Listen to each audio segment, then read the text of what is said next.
discussions and thoughts about restoring the bells for a while. One of the major issues was that the children's nursery rhyme, Oranges and Lemons, all the churches that are still standing, their bells in the rhyme were ringing. The chambers were alive, but ours was dead, and we are the maids in white aprons. And so we decided that we'd restore that, and the maids in white aprons would ring out again. Because having been started in 1754, well, the bells were set and put in there in 1754. They rang out for Trafalgar, they rang out for Waterloo, they rang out for Queen Victoria and at her death. But they didn't ring out because the tower was closed in World War I and at the end of World War II. And so recently, when we've been ringing them, it's been the first time in nearly 100 years that they've been heard. And very sweet they are too, as they ring down Leadenhall Street and around the insurance part of the city. It's the most wonderful thing, isn't it? That our great-great-great-great-grandparents, if they worked in the city, will have heard the bells of St Katharine's ringing out, some of the oldest present in the city now. But people who we look around and see haven't heard them. And they will again. And so it's recapturing not just bells of 1754, but recapturing our past and our roots. I remember in Rome putting my hand on a doorway where, in all probability, St Paul had walked through and also placed his hand.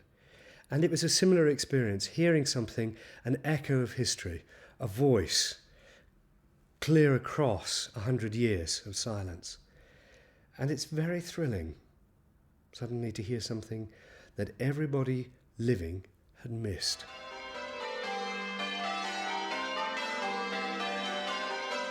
Bells ring out to remind us that God is.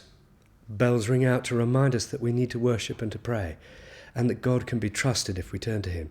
Bells ring out to say that evil does not have the last word, that Christ has died to destroy the works of the evil one and to drive them back.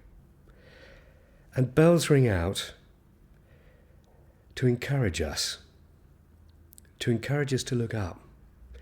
And I think in a world which is increasingly gloomy, we do need a call to look up, to look out, and sometimes look into the eyes of God and remember that there is more.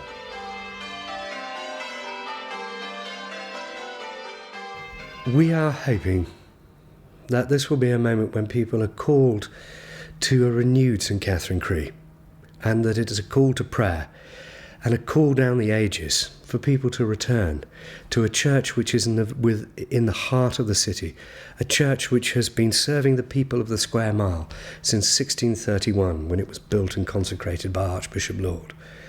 A church with roots which go right back into the medieval world and the monastery that was there before Henry dissolved it.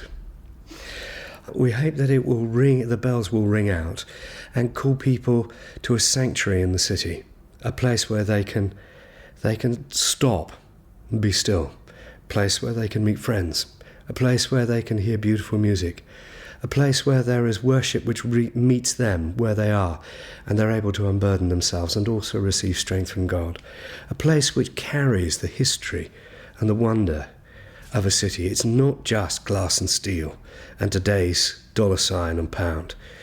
It's a place where people have lived and thrived since before the Romans.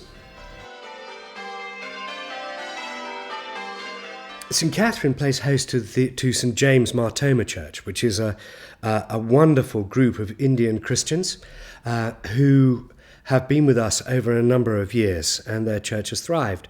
And one of the things that we hoped, and we're looking forward to, is that a group of youngsters from the Martoma Church will learn the rudiments of campanology and bell ringing and will be involved in that first ringing.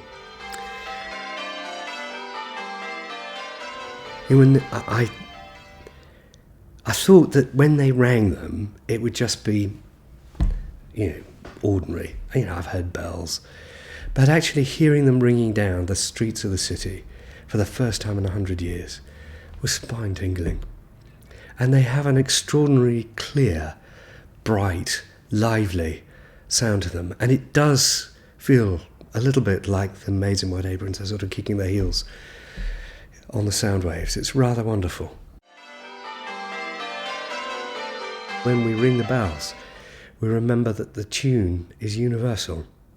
The sound rings out, and we may not be able to hear it, but the ripples go on and on and on, out and around the world, over people of many colours and many ages.